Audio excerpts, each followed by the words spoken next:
Good evening. Welcome to South Asia Newsline. I'm Lipakshi Khurana. Here are the top stories we're tracking for you on Monday, the 17th of April. Indian Prime Minister inaugurates several development projects in Western India.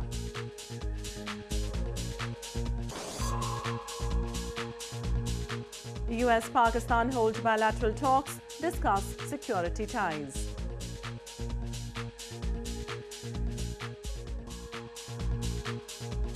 A Nepal President arrives on a 5-day visit to India to bolster ties.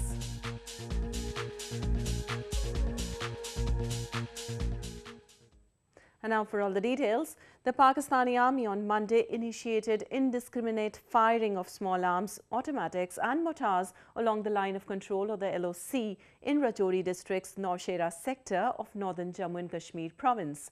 The Indian Army post retaliated strongly and no casualties have been reported so far. Clouds of white smoke were seen rising from the forested area near the border as Pakistan fired mortar shells. Police officials warned the residents of the border areas to stay in safe locations. All schools in the area have been closed down as a precautionary measure due to heavy shelling.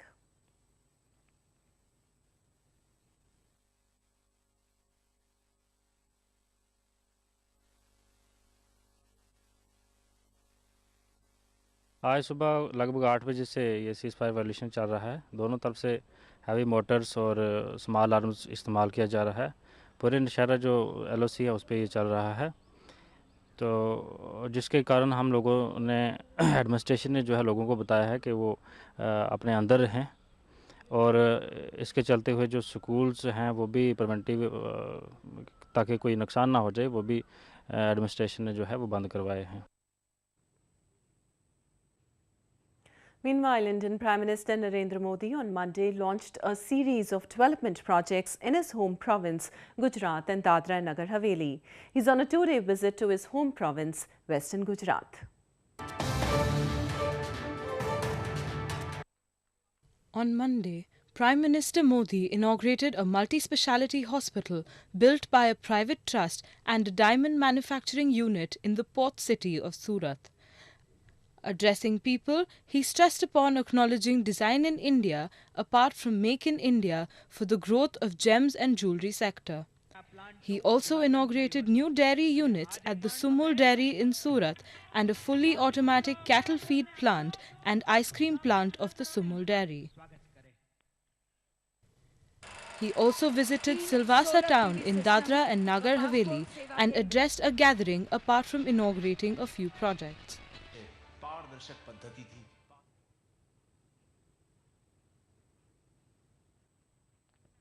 Moving on to news from Afghanistan, US National Security Advisor met Afghan officials on Sunday after the US military sparked controversy by dropping the largest non-nuclear bomb on Thursday. The visit came amid questions over the new administration's plan for the military mission in Afghanistan.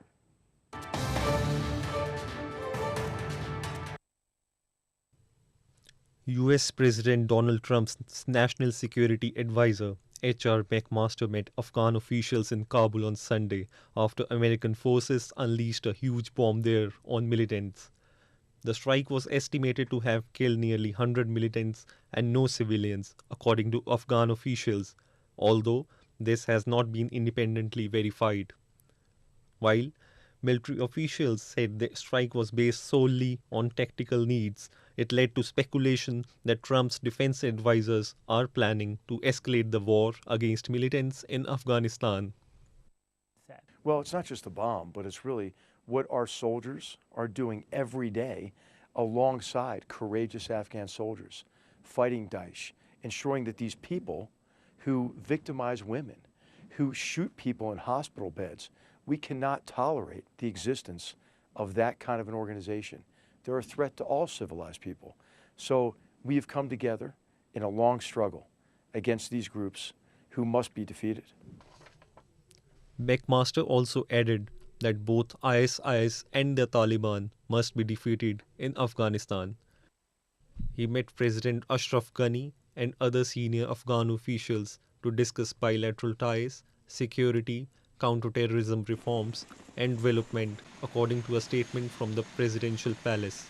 The top US commander in Afghanistan has said he needs several thousand more troops to help the Afghans take on a resurgent Taliban and battle other insurgents, but no official plan has been announced.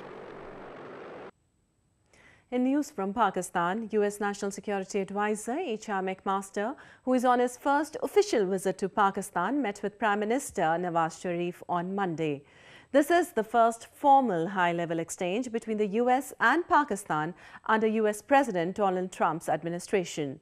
According to a statement, McMaster conveyed the greetings of President Trump and assured Sharif that the new administration was committed to strengthening bilateral relations with Pakistan to achieve peace and stability. McMaster is on a regional tour to Afghanistan, Pakistan and India. And more on news from Pakistan. The police on Monday apprehended additional suspects involved in the killing of Mashal Khan, a student of the Abdul Wali Khan University in Pakistan's Mardan district. Khan was accused of committing blasphemy and was killed by an angry mob on Thursday.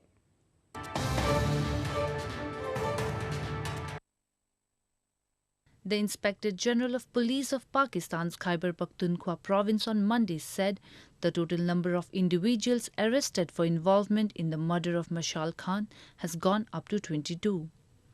According to officials, the suspects were identified through CCTV cameras and will be presented in an anti-terrorism court. Mashal, a young graduate of Abdul Wali Khan University, Mardan, was lynched to death by a mob in a campus premises last Thursday. His death has brought huge cry from civil societies and people of his region. On Sunday, a large number of men and women in Zada town took to streets shouting slogans that Mashal is innocent. They offered their condolences and expressed solidarity to Mashal's family. Blasphemy is a highly sensitive topic in Muslim-majority Pakistan, and blasphemy cases are already marked by a worrying trend of unfair trials. Several have been killed over blasphemy allegations. Meanwhile, people of southwestern Baluchistan province continue to live under extreme brutality meted on them by Pakistan. Human rights abuses are carried out on a daily basis, with several being the victim of abduction, killing and torture at the hands of the military. Southwestern Baluchistan has been facing the worst human rights crisis, but the Baloch are being suppressed. Activists allege military operations are carried out against civilians who have for decades lived under extreme poverty and human rights abuses.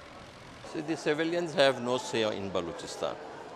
The military calls the shots in Baluchistan, and Baluchistan is a territory of military strategic interest to Pakistan. So the military is the dominant force in Baluchistan. He added that Baloch people face the worst kind of brutalities and no one is secure in the region. Human dignity is being violated, the human dignity of not only the living but also the dead. The bodies that have been found in Baluchistan dumped in the kill and dump policy, it is unimaginable, unconscionable. Enforced disappearances, more than 20,000 people are victims of enforced disappearances in Baluchistan. According to Human Rights Watch, security forces engaged in extrajudicial killings and enforced disappearances to counter political unrest in the province of Baluchistan. Baloch activists say that bodies are found days later after being killed, with visible signs of torture or mutilation. In other instances, a body is never recovered. Moving on to news from Nepal. Nepal President Vidya Devi Bhandari arrived in Indian capital New Delhi on Monday at the invitation of her Indian counterpart Pranab Mukherjee. Bhandari is on a 5-day visit to India and is accompanied by a 34-member delegation. During her visit, she will meet President Pranab Mukherjee, Vice President Mohammad Hamid Ansari and Prime Minister Narendra Modi, among others. This is the first ever visit to India by President Bhandari since assuming office in 2015. The visit reflects the priority that both nations attach to further strengthening of their age-old, unique, wide-ranging partnership underpinned by shared historical and cultural linkages and strong people-to-people connections. And in news from Sri Lanka, Sri Lankan President Maithripala Sirisena directed authorities to provide relief and expedite evacuation and resettlement of people affected by landfill disaster in the capital, Colombo. At least 26 people were killed in the incident.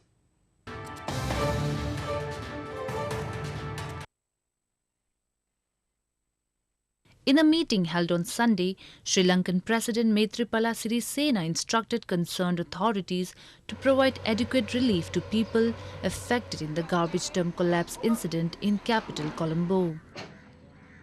Emergency workers continued to dig through debris to look for survivors in the massive rubbish dump. The 300-foot-high dump collapsed after flames engulfed it late on April 14, the nation's New Year's Day. According to reports, at least 26 persons were killed and around 145 houses were damaged in the incident. But authorities still didn't have exact number of people who were missing. Residents of the area, mostly living in shanties, have been demanding the removal of the dump, saying it was causing health problems. Moving on, week-long New Year celebrations called Rongali Bihu continue in India's northeastern Assam province. The festival also marks the end of the harvest season in the province.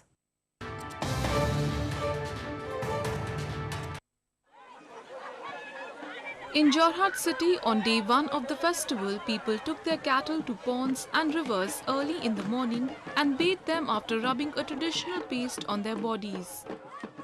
Cattle owners recited traditional hymns while praying for the good health of their animals. This was followed by song and dance and a lavish feast with family members. At a special event, folk artists from across the province, dressed in colourful attire, performed the traditional dances.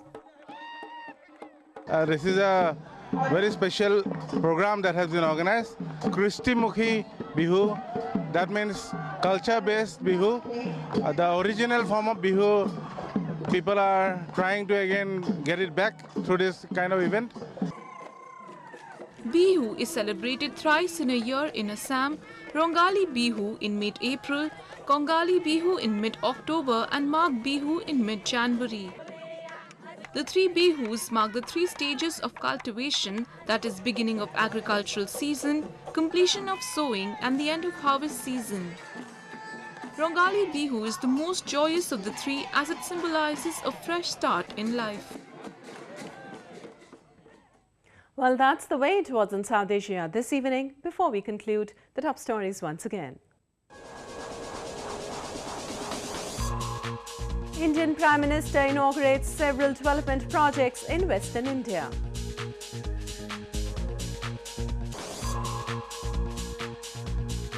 US-Pakistan hold bilateral talks, discuss security ties.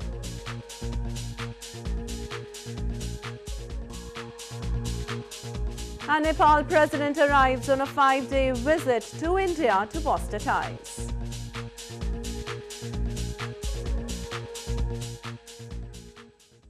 Now our viewers can watch the show on SouthAsiaNewsline.com. You can also visit us on Facebook.com/SAsiaNewsline and follow us on Twitter @SAsiaNewsline. That's all in tonight's edition. We'll see you same time tomorrow. Good night.